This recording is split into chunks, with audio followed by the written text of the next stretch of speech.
Преди обед продължава и е крайно време да разберем има ли чувство за хумор кучето на Венци Мартинов. Да. Всъщност най-лошото в цялата работа е, че не знаем нито Венци Мартинов каква зодия, още по-малко кучето му каква зодия, както не знаем и дали яде люто. Да. Както Моето има чувство за хумор. Яде люто и се усмихва.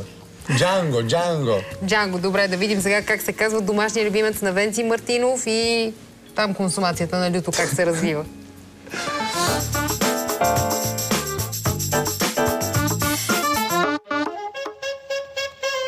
Венци Мартинов няма нужда от представяне. Хумористът сам се описва с нескрита самоирония и чувство за хумор, оглеждайки се в очите на своя домашен любимец мопса Тара. Защо ли? Защото преди това се запознах с тази порода и разбрах, че прилича породата като цяло на мене. Малко дебелички, малко мързеливи, не малко, а много. И много игриви всъщност, от друга гледна точка. Много обичат приятните компании, много обичат така да се обикалят шеговито около хората, с настроение. Затова се влюбих в мопсовете и избрах тая хубава мопска Тара. Тя е германка, в смисъл, че е от село Герман, Софийско. Няма да изпитваме Тара по-немски, защото сме убедени в нейните познания, така както стопанина е убеден в чувството и за хумор. Кучето разбира всичко и има чувство за хумор, защото в някой момент, когато аз се смея, се нахвърля с целувки върху мене, което означава, че много добре разбира за какво става въпрос и тя иска да се радва. Кучите задачи за Тара по отношение на храна и разходки Венци разпределя поравно с приятелката си, но казва, че това не им тежи, а само може да ги радва. Тежи им само особения характер на Тара, заради който вече 7 години тя е без постоянен партньор. Не ги пуска, малко е особена такава, малко дръпнат характер като шоу-звезда. И няколко пъти мопсове пробваха, но тя не ги пуска. Иначе в момента мога да покажа на зрителите, че освен тази хубава дреха, тя е с гащи. А защо е с гащи? Много от зрителите ще се учудят, защото е дама и малко не е разположена в момента. Въпреки че е доста претенциозна при избора си на партньор, Тара е чудесен приятел за маса, защото не подбира мезетата. Тук откриваме още една предика с стопанина й.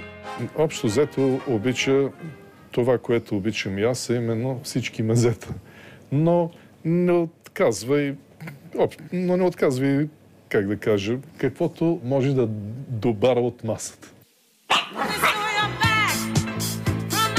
Венци предпочита малките породи кучета, защото смята, че са по-лесни за отглеждане. Също така вярва в способността на Тара да лекува почти всички болешки, което спестява разходи за лекари и антибиотици.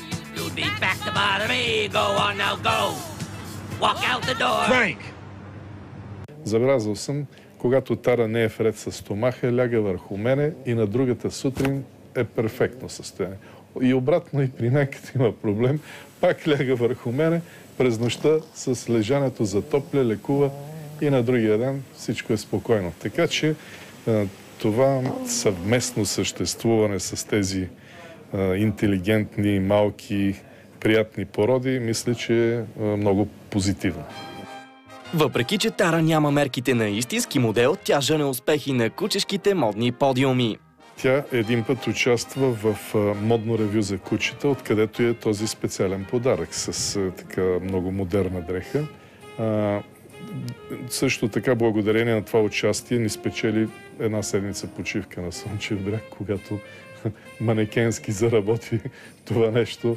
Направени контакти такива, че аз се изявявах на няколко пъти благодарение на кучешки връзки с братовчеди, с други приятели, с които се запознай съответно с собствениците им. И за мене се оказа, че има също поле за изява с хора, които обичат кучетата. Венци Мартинов определено е късметлия с такова куче-менеджер до себе си, но и Тара е попаднала на правилното място.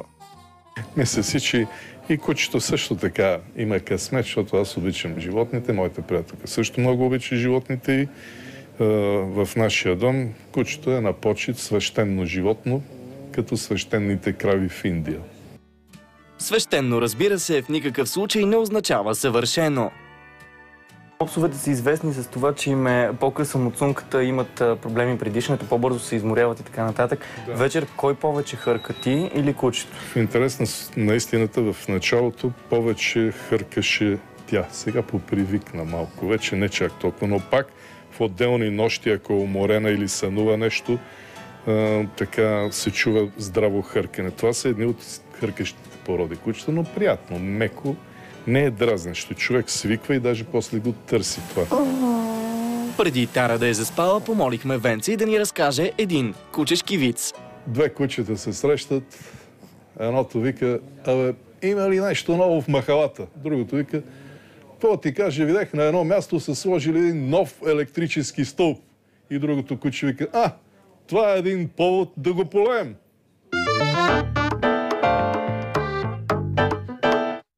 И така видяхме едно куче с чувство за хумор и освен това приятно меко хъркане, което в един момент даже липсва на стопани на Венци Мартинов.